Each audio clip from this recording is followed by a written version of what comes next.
जमीन के अंदर से एक खौफनाक आवाज गूंजी। कारून की चीखें फजा में बुलंद हो रही थीं, जबकि उसका जिस्म, उसका घर और उसके लामतनाही खजाने जमीन की गहराइयों में धंसते जा रहे थे। ताकतवर मर्दों की वो जमात जो कभी उसके खजानों की कुंजियां उठाने के लिए इकट्ठी होती थी, अब बेबस खड़ी देख रही थी। कोई हाथ न बढ़ा सका, कोई मदद न कर सका। अल्लाह ताला फरमाते हैं, तो हमने उसे और उसके घर को जमीन में धंसा दिया।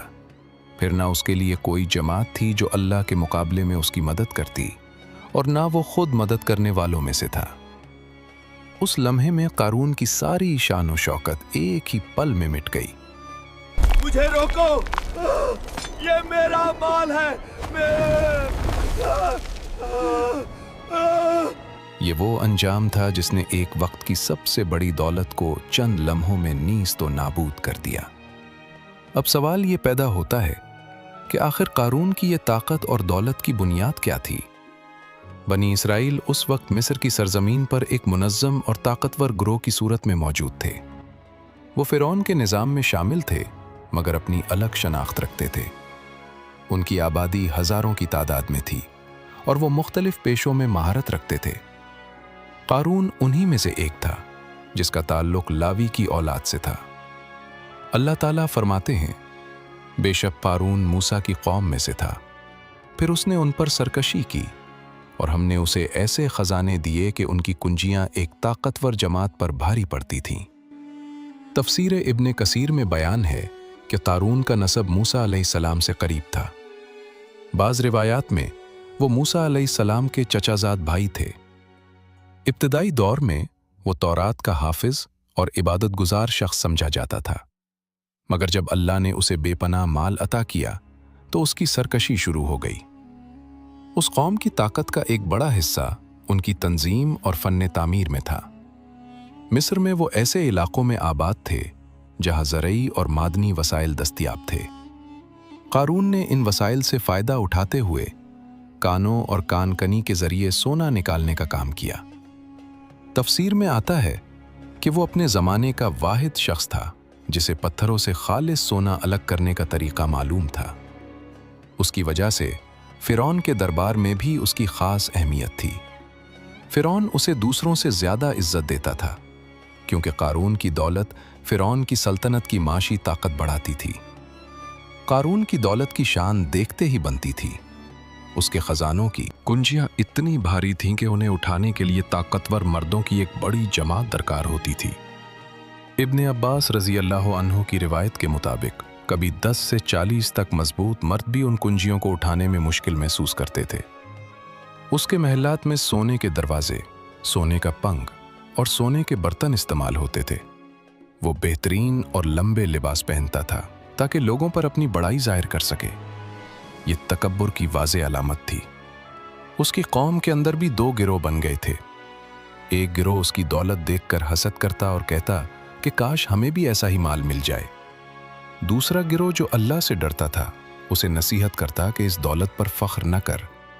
वो कहते कि अल्लाह ताला फ़ख्र करने वालों को पसंद नहीं करता। कारून ने उन नसीहतों को नज़रअंदाज कर दिया। उसने अपने माल को अल्लाह की राह में खर्च करने की बजाय सिर्फ अपनी नुमाइश और ताकत के लिए इस्तेमाल किया। तफसीर मारिफुल कुरान में बयान है कि कारून की सरकशी सिर्फ दौलत जमा करने तक महदूद न थी, बल्कि वो अपनी कौम पर भी जुल्म करने लगा। जब ज़कात का हुक्म नाजिल हुआ तो उसने सबसे ज़्यादा मुखालफत की, क्योंकि उसे अपने माल से शदीद मोहब्बत थी। उसने लोगों को ये मशवरा देना शुरू कर दिया कि मूसा अलैहिस्सलाम तुम्हारा माल लेना चाहते हैं। इस तरह उसने अपनी कौम के अंदर इंतशार पैदा किया और अपनी ताकत को अल्लाह की नाफरमानी के लिए इस्तेमाल किया। उसकी गुमराही का सबसे बड़ा सबब यह था कि वो अपने माल को अपनी ज़ाती अक्ल और काबिलियत का नतीजा समझने लगा। वो भूल गया कि ये सब अल्लाह का फजल है। जब लोग उसे नसीहत करते कि आखिरत का घर तलाश करो और दुनिया में अपना हिस्सा भी ना भूलो, तो वो और ज़्यादा तकब्बुर करता। कारून की ये ताकत और दौलत उसकी कौम के लिए एक बड़ा फितना बन गई थी। अगर अल्लाह ने मुझे ये माल दिया है तो ये मेरा है। मैं जो चाहूं करूंगा, कोई मुझे रोक नहीं सकता। अब देखना यह था कि जब अल्लाह का नबी उनकी दरमियान मौजूद हो तो कौम उस दौलत के फितने से कैसे निकलेगी? हज़रत मूसा अलैहिस्सलाम की पैदाइश मिस्र में उस दौर में हुई जब फ़िरौन ने बनी इसराइल पर सख्त जुल्म ढाना शुरू कर दिया था। फ़िरौन को ख्वाब आया था कि एक लड़का पैदा होगा जो उसकी सल्तनत को ख़त्म कर देगा। इसलिए उसने हुक्म दिया कि बनी इसराइल के न्यूरबन लड़कों को कत्ल कर दिया जाए। अल्लाह ताला ने मूसा अलैहिस्सलाम की वालिदा को वही की कि बच्चे को दूध पिलाओ और जब खतरा हो तो उसे संदूक में रखकर दरिया में डाल दो। अल्लाह ताला फरमाते हैं कि हमने मूसा की माँ के दिल में डाला कि उसे दूध पिलाओ और जब तुम्हें उसकी जान का डर हो तो उसे दरिया में डाल दो। फिर फ़िरौन के घर वालों ने उसे उठा लिया और फ़िरौन की बीवी ने उसे गोद ले लिया। इस तरह अल्लाह ने मूसा अलैहिस्सलाम को फ़िरौन के महल में परवरिश दिया ताकि वो उसके निज़ाम को करीब से देख सकें। बढ़ने के बाद मूसा अलैहिस्सलाम ने एक रोज़ एक कुप्ती को एक इसराइली पर जुल्म करते देखा। उन्होंने मुदाखलत की और वो कुप्ती हलाक हो गया।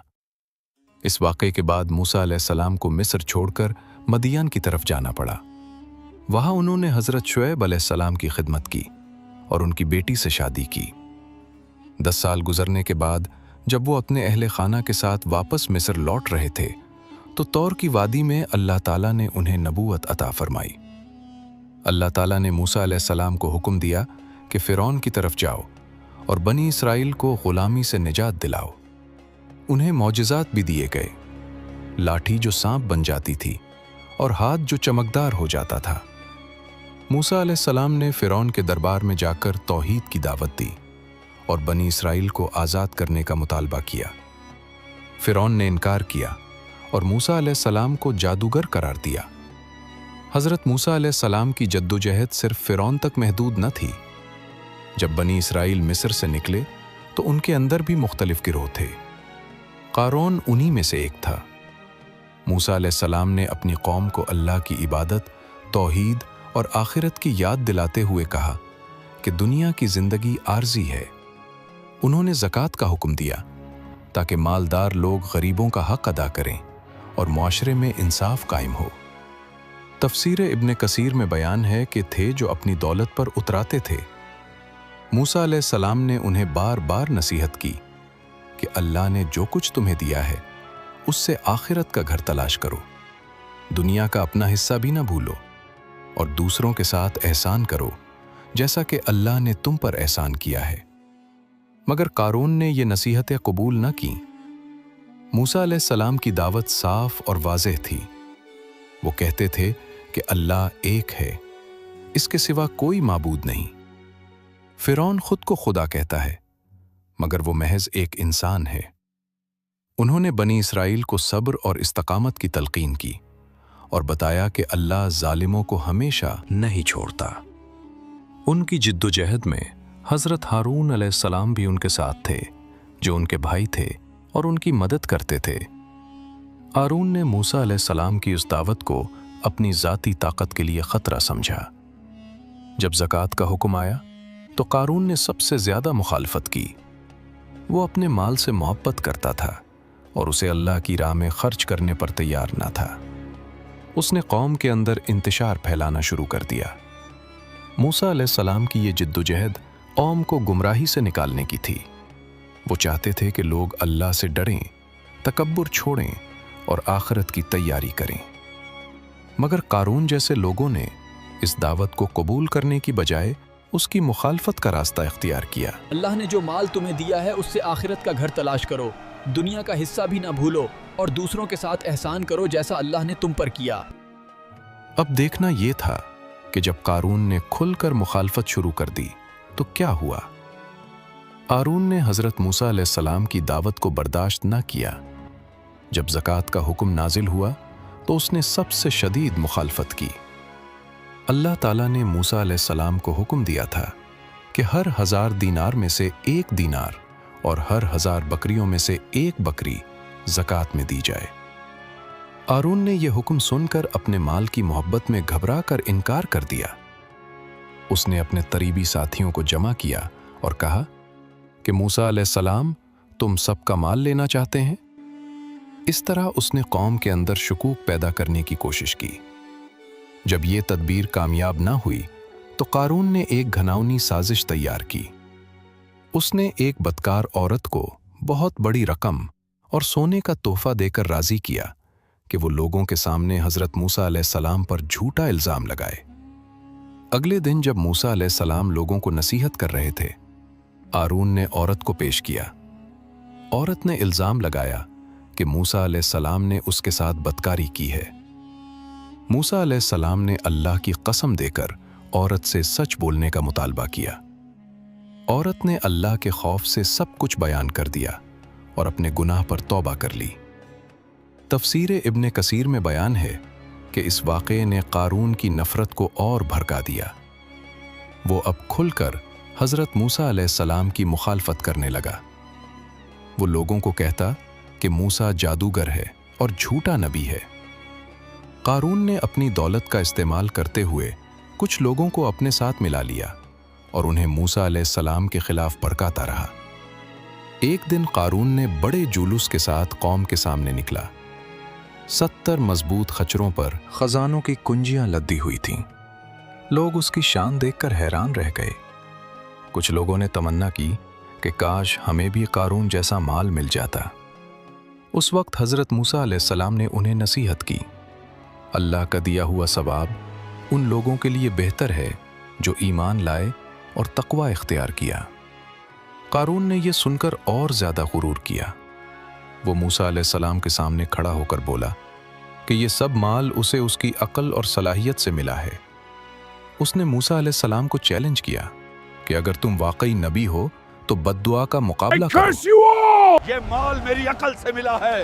अगर तुम नबी हो तो बद्दुआ करो, मैं भी बद्दुआ करूंगा, देखेंगे कौन हक पर है। हजरत मूसा अलैहिस्सलाम ने कहा कि तुम बद्दुआ करो। कारून ने बद्दुआ की मगर अल्लाह ने उसे कबूल न किया। फिर मूसा अलैहिस्सलाम ने बद्दुआ की। कारून ने लोगों के सामने मूसा अलैहिस्सलाम की नबूवत पर शुकूक उठाए। वो कहता कि अगर मूसा अल्लाह के नबी हैं तो फिर उनके पास इतना माल क्यों नहीं। उसने अपनी दौलत को नबूवत पर बरतरी करार देना शुरू कर दिया। उसकी ये बातें कुछ लोगों को मुतासिर कर रही थीं। हजरत मूसा अलैहिस्सलाम ने कौम को बताया कि अल्लाह जिसे चाहे रिस्क वसीक कर दे और जिसे चाहे तंग कर दे। दुनिया की दौलत आर्जी है, असल कामयाबी अल्लाह की रज़ा में है। कारून ने इन नसीहतों को रद्द कर दिया और अपने साथियों के साथ मूसा अलैहिस्सलाम की हर बात का मजाक उड़ाना शुरू कर दिया। तफसीर तबरी में आता है कि कारून ने अपनी कौम के अंदर फितना फैलाने के लिए साजिशें जारी रखीं। वो मूसा अलैहिस्सलाम को लोगों से अलग थलग करने की कोशिश करता रहा। उसकी ये सरकशी रोज बरोज बढ़ती गई। अगर अल्लाह ने मुझे ये माल दिया है तो ये मेरा है, मैं जो चाहूं करूंगा, कोई मुझे रोक नहीं सकता। कारून की ये खुली मुखालफत और साजिशें इस बात का वाज़े इशारा थीं कि वो अब अल्लाह की नाफरमानी के रास्ते पर चल निकला है। अब अल्लाह की तरफ से निशानियां आना शुरू हो गई थीं। कारून की सरकशी रोज बरोज बढ़ रही थी। अल्लाह ताला ने उसे और उसकी कौम को इबरत के लिए कई निशानियां दिखाईं ताकि वो तौबा कर ले, मगर वो गुरूर में और ज्यादा डूबता चला गया। सबसे पहली निशानी ज़कात के हुक्म के बाद सामने आई। जब हजरत मूसा अलैहिस्सलाम ने कौम को अल्लाह का हुक्म बताया तो कारून ने न सिर्फ इनकार किया बल्कि लोगों को भड़का कर कहा कि यह तुम्हारा माल छीनने की साजिश है। उसके बावजूद अल्लाह ने उसे मोहलत दी। मूसा अलैहिस्सलाम बार बार उसके पास आए और नसीहत की कि अपने माल में अल्लाह का हक अदा करो, गरीबों का हिस्सा दो और तकब्बुर छोड़ दो। कारून ने हर बार इनकार किया और कहा कि यह माल उसकी अपनी मेहनत और अक्ल का नतीजा है। दूसरी निशानी उस वक्त सामने आई जब कारून ने बदकार औरत के जरिए हजरत मूसा अलैहिस्सलाम पर झूठा इल्जाम लगाया। औरत ने अल्लाह की कसम खाकर सच बोल दिया और तौबा कर ली। इस वाक़े के बाद भी कारून पर अल्लाह की तरफ से कोई फौरी सज़ा न आई। ये अल्लाह की रहमत थी कि वो अब भी तौबा का मौका दे रहा था, मगर कारून ने उसे अपनी कामयाबी समझा और मूसा अलैहिस्सलाम से अदावत बढ़ा ली। तीसरी निशानी कारून के शानदार जुलूस के दिन सामने आई। जब वो 70 खच्चरों पर खजानों की कुंजियां लेकर कौम के सामने निकला तो बहुत से लोगों ने हसद किया और तमन्ना की کہ کاش انہیں بھی ایسا مال مل جائے۔ حضرت موسیٰ علیہ السلام نے فوراً انہیں متنبہ کیا کہ اللہ کا ثواب بہتر اور باقی رہنے والا ہے۔ قارون نے اس موقع پر بھی غرور کیا اور موسیٰ علیہ السلام کو بد دعا کا چیلنج دے دیا۔ اللہ تعالیٰ نے قارون کو آخری موقع دیا۔ موسیٰ علیہ السلام نے اسے واضح طور پر کہا، اور اللہ کی نعمت کی تلاش کرو جو اس نے تمہیں دی ہے، اور دنیا میں فساد نہ پھیلاؤ، بے شک اللہ مفسدوں کو پسند نہیں کرتا۔ مگر قارون نے یہ نصیحت بھی ٹھکرا دی۔ وہ اپنے ساتھیوں کے ساتھ بیٹھ کر موسیٰ علیہ السلام کی ہر بات کا مذاق اڑاتا اور لوگوں کو ان سے دور کرنے کی کوشش کرتا۔ تفسیر ابن کثیر میں بیان ہے کہ قارون کی یہ تمام حرکتیں اللہ کی طرف سے آنے والے عذاب کی نشانیاں تھیں۔ اللہ نے اسے مال، عزت اور طاقت دی تھی تاکہ وہ شکر ادا کرے، مگر وہ ناشکرہ بن گیا۔ اس نے اللہ کی نعمتوں کو اپنی ذاتی صلاحیت سمجھ لیا اور نبی کی مخالفت کو اپنا شعار بنا لیا۔ اس دوران قوم کے اندر دو گروہ واضح ہو گئے تھے۔ ایک گروہ قارون کی دولت دیکھ کر اس کے ساتھ ہو گیا تھا، دوسرا گروہ جو ایمان والا تھا موسیٰ علیہ السلام کے ساتھ کھڑا رہا اور قارون کی سرکشی سے اللہ کی پناہ مانگتا رہا۔ قارون کی یہ بڑھتی ہوئی سرکشی اللہ کی طرف سے آنے والے سخت عذاب کی واضح نشانی تھی۔ وہ اب بھی سوچتا تھا کہ اس کی دولت اسے ہر چیز سے بچا لے گی، مگر اللہ کی قدرت کے سامنے کوئی طاقت نہیں ٹک سکتی۔ حضرت موسیٰ علیہ السلام نے قوم کو آخری بار متنبہ کیا کہ جو اللہ کی نافرمانی کرے گا اس کا انجام برا ہوگا۔ قارون نے اس تنبیہ کو بھی نظر انداز کر دیا۔ موسیٰ ہمارا مال لینا چاہتے ہیں، قارون ہمارا بڑا ہے، ہم اس کے ساتھ ہیں۔ اللہ فخر کرنے والوں کو پسند نہیں کرتا۔ اپنے مال میں تقوی اختیار کرو۔ اب قارون کی سرکشی اپنے عروج پر پہنچ چکی تھی۔ وہ نہ توبہ کر رہا تھا اور نہ ہی اللہ کے احکام مان رہا تھا۔ اس کے بعد اللہ کی طرف سے عذاب کا وقت آ گیا۔ قارون کی سرکشی اپنے عروج پر پہنچ چکی تھی۔ وہ اب بھی اپنی دولت پر اترا رہا تھا اور حضرت موسیٰ علیہ السلام کی نصیحتوں کو ٹھکرا رہا تھا۔ اللہ تعالیٰ نے اسے بار بار مہلت دی، مگر جب اس نے توبہ کا راستہ چھوڑ دیا تو عذاب کا وقت آ گیا۔ حضرت موسیٰ علیہ السلام نے اللہ سے دعا کی۔ انہوں نے کہا، اے اللہ، اس سرکش کو اس کی سزا دے۔ اللہ تعالیٰ نے وحی فرمائی کہ میں نے تمہاری دعا قبول کر لی۔ موسیٰ علیہ السلام نے قارون کے سامنے کھڑے ہو کر فرمایا، اے اللہ، آج زمین کو حکم دے کہ وہ میری اطاعت کرے۔ اللہ تعالیٰ نے سلام پر وحی کی کہ میں نے ایسا ہی کر دیا ہے۔ پھر موسیٰ علیہ السلام نے فرمایا، اے زمین، انہیں اپنے اندر لے لے۔ زمین نے فوراً حرکت کی۔ قارون کے پاؤں زمین میں دھس گئے۔ وہ حیران اور خوف زدہ ہو کر چیخ اٹھا۔ اس نے اپنے پاؤں نکالنے کی کوشش کی، مگر زمین نے اسے گھٹنوں تک نیچے کھینچ لیا۔ قارون کی چیخیں بلند ہوئیں۔ اس کے ساتھی بے بس کھڑے دیکھ رہے تھے، کوئی ہاتھ نہ بڑھا سکا۔ موسیٰ علیہ السلام نے دوبارہ فرمایا، اے زمین، انہیں اور نیچے لے لے۔ زمین نے قارون کو اس کے کمر تک دھسا دیا۔ اب قارون کی آواز میں بے بسی اور پچھتاوا تھا۔ وہ چیخ کر کہنے لگا کہ مجھے معاف کر دو، میں توبہ کرتا ہوں، مگر اب وقت گزر چکا تھا۔ موسیٰ علیہ السلام نے تیسری بار حکم دیا۔ زمین نے قارون کو اس کے کندھوں تک نگل لیا۔ اس وقت قارون نے اپنے خزانوں کی طرف دیکھا۔ وہ 70 خچروں پر لدی کنجیاں اب بھی وہاں موجود تھیں۔ قارون نے آخری بار غرور میں کہا کہ یہ سب میرا مال ہے، مجھے مت لو، مگر زمین نے اس کے اشارے پر اس کے خزانوں کو بھی اپنے اندر کھینچ لیا۔ اللہ تعالیٰ فرماتے ہیں، تو ہم نے اسے اور اس کے گھر کو زمین میں دھسا دیا۔ پھر نہ اس کے لیے کوئی جماعت تھی جو اللہ کے مقابلے میں اس کی مدد کرتی، اور نہ وہ خود مدد کرنے والوں میں سے تھا۔ اس لمحے میں قارون کی ساری شان و شوکت ختم ہو گئی۔ وہ شخص جو کبھی اپنی دولت پر فخر کرتا تھا، جس کے خزانوں کی کنجیاں اٹھانے کے لیے طاقتور مردوں کی جماعت درکار ہوتی تھی، اب زمین کی گہرائیوں میں دھس رہا تھا۔ उसके महल्लात, सोने के दरवाजे, सोने का पंग, सब कुछ उसके साथ जमीन में जा रहा था। कारून के साथी जो कल तक उसकी दौलत देखकर हसद करते थे, आज बेबस खड़े थे। उनके चेहरों पर खौफ और हैरत थी। वो देख रहे थे कि अल्लाह की कुदरत किस तरह एक लम्हे में सब कुछ बदल देती है। हज़रत मूसा अलैहिस्सलाम ने आखिरी हुक्म दिया। ज़मीन ने कारून और उसके घर को मुकम्मल तौर पर निगल लिया। कोई निशान बाकी न रहा, न महल, न खजाना, न कारून। तफसीर इब्न कसीर में बयान है कि कारून की ये सज़ा उसकी तकब्बुर और अल्लाह की नेमतों के नाशुक्री का नतीजा थी। वो अपने माल को अल्लाह का फजल समझने की बजाय अपनी अकल का नतीजा समझता था। इसलिए अल्लाह ने उसे इसी ज़मीन में धंसा दिया जिस पर वो फ़ख्र करता था। इस अजाब के बाद कौम के लोग जो कारून की दौलत पर रश्क करते थे, अब लरज़ उठे। वो कहने लगे, अफसोस, अल्लाह अपने बंदों में से जिसके लिए चाहता है रिज़्क़ कुशादा कर देता है और जिसके लिए चाहता है तंग कर देता है। अगर अल्लाह हम पर एहसान न फरमाता तो हमें भी धंसा देता। अफसोस, काफिर कभी फिर कभी कामयाब नहीं होते। ये मंजर बहुत हौलनाक था। कारून जो कभी अपने आप को नाकाबिल तस्खीर समझता था, अब ज़मीन की गहराइयों में गुम हो चुका था। उसके साथ उसका सारा माल भी चला गया।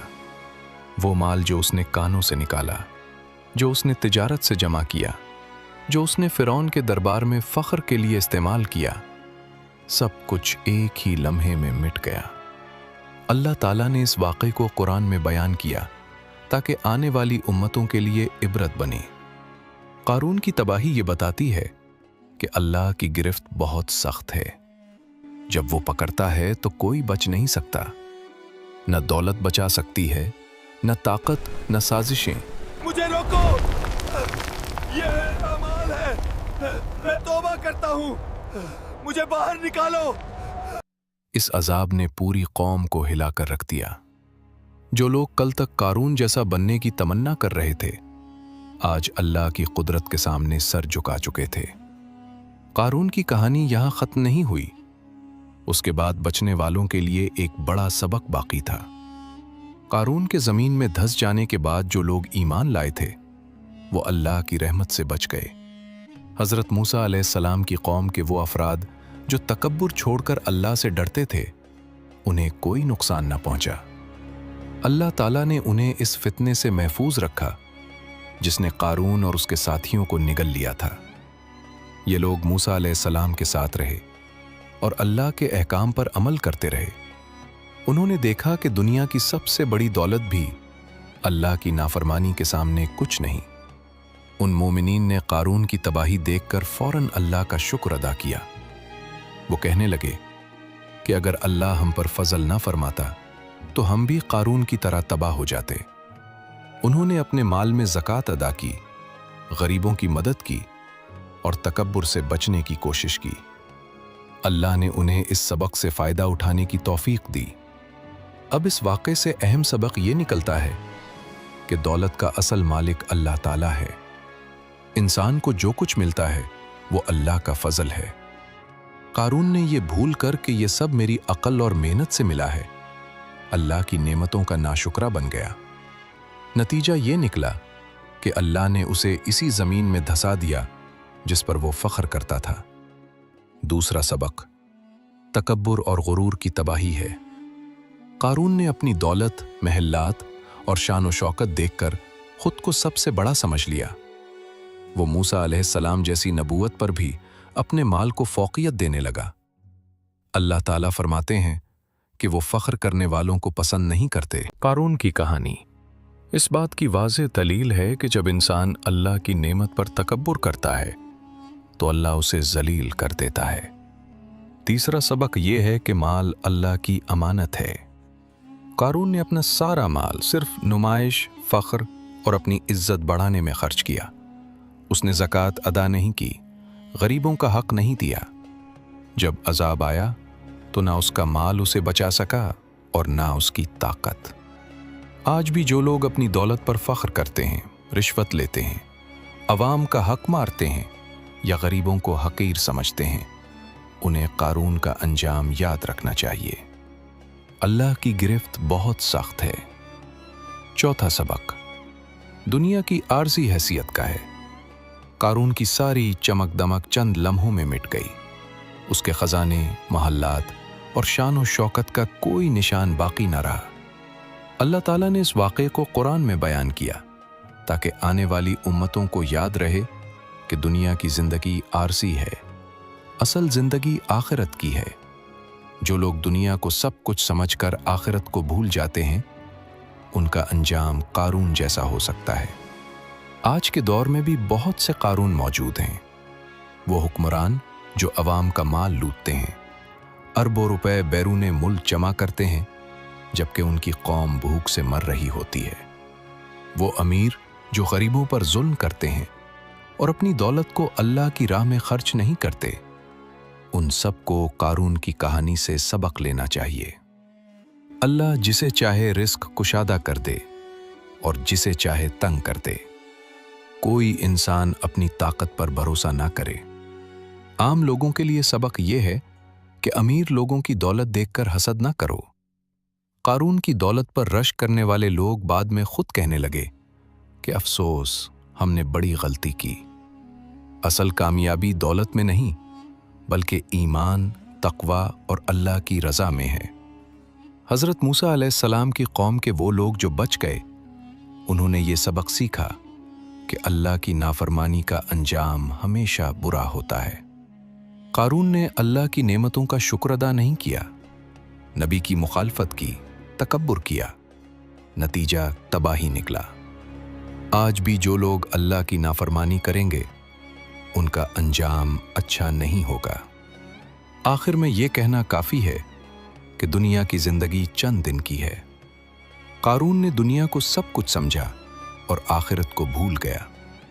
हम सबको चाहिए कि हलाल कमाई करें, ज़कात अदा करें, गरीबों की मदद करें और हमेशा आखिरत की फ़िक्र रखें। अल्लाह हम सबको कारून जैसी तबाही से बचाए और सीधे रास्ते पर चलने की तौफीक दे। आमीन।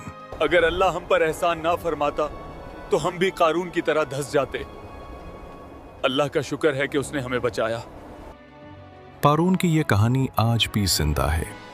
ये हमें याद दिलाती है कि अल्लाह की कुदरत के सामने कोई ताकत नहीं टिक सकती। जो अल्लाह से डरता है वही कामयाब है।